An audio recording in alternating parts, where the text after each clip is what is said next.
All right, today we're going to talk about an invention that basically rewired the entire sound of music as we know it. Seriously, it's a story that starts in a basement in upstate New York and somehow ends up on Abbey Road, on the disco dance floor, and even in outer space with guys like Sun Ra. This is the story of the Moog synthesizer and how it literally created the sound of the future. So it all kicks off with a really weird question. Back in 1968, the music of Johann Sebastian Bach, a composer who'd been dead for almost 200 years, suddenly starts climbing the pop charts. I mean, how does that happen? Well, the answer is inside one single revolutionary album that absolutely nobody saw coming. And that album was Switched on Bach by Wendy Carlos.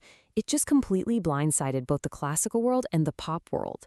It was all of Bach's greatest hits, sure, but played on an instrument that sounded like it had just landed from another planet. And get this, the establishment, the really serious music people, they loved it.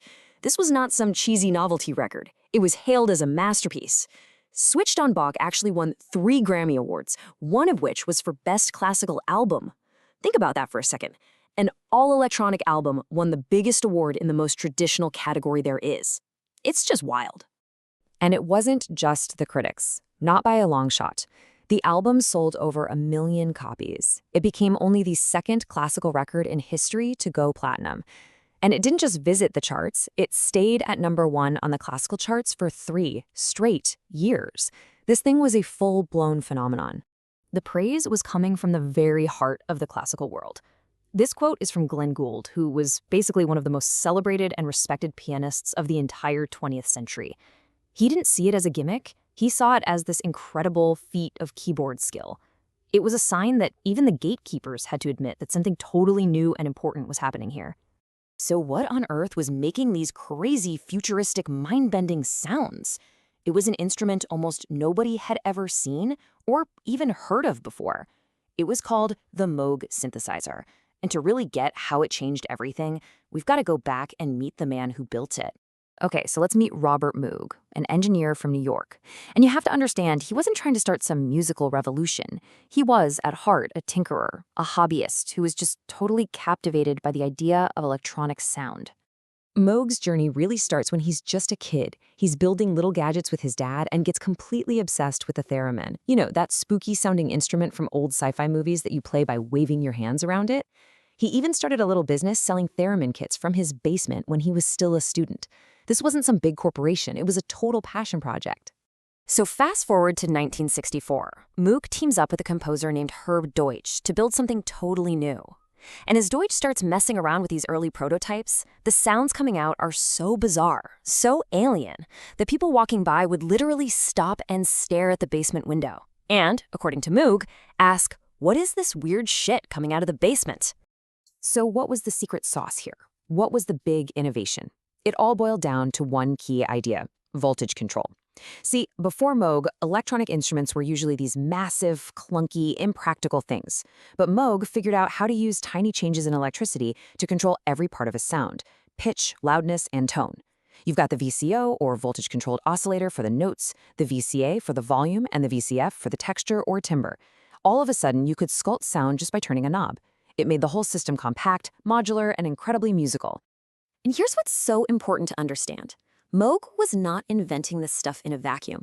He was in a constant conversation with musicians. A composer would say, "Hey Bob, I wish there was a way to make notes swell up and then fade away." So Moog goes and invents the envelope generator. Wendy Carlos says, "What about a keyboard that responds to how hard you press it?" Boom, that becomes a feature. The Moog wasn't just built by an engineer, it was co-designed by musicians for musicians. But this whole collaborative process led to a giant philosophical fight that basically split the entire early synthesizer world in half. What exactly was this new invention? Was it a tool to make familiar music just with new sounds? Or was it a completely new type of instrument, meant for exploring sounds that no one had ever even conceived of before? It was almost like an East Coast versus West Coast thing, but for synths.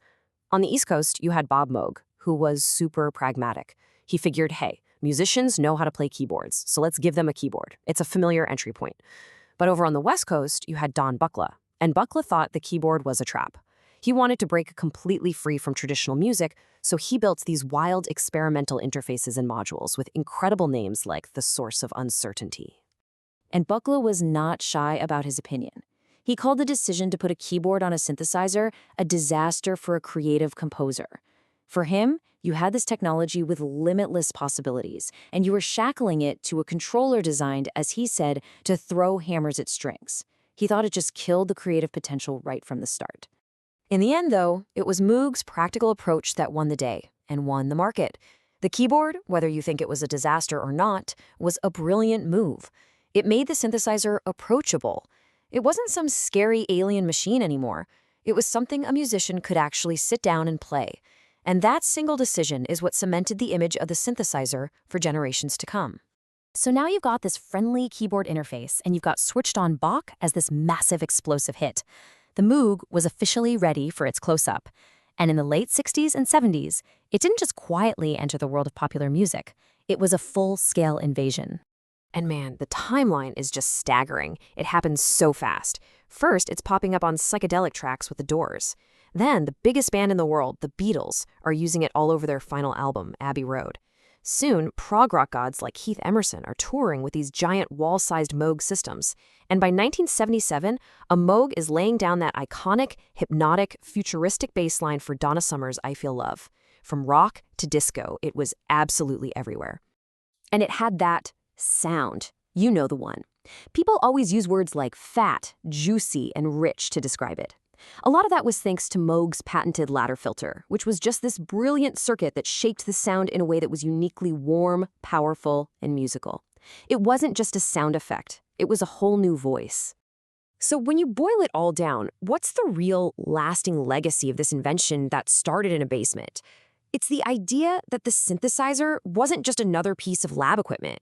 It was a true, expressive instrument.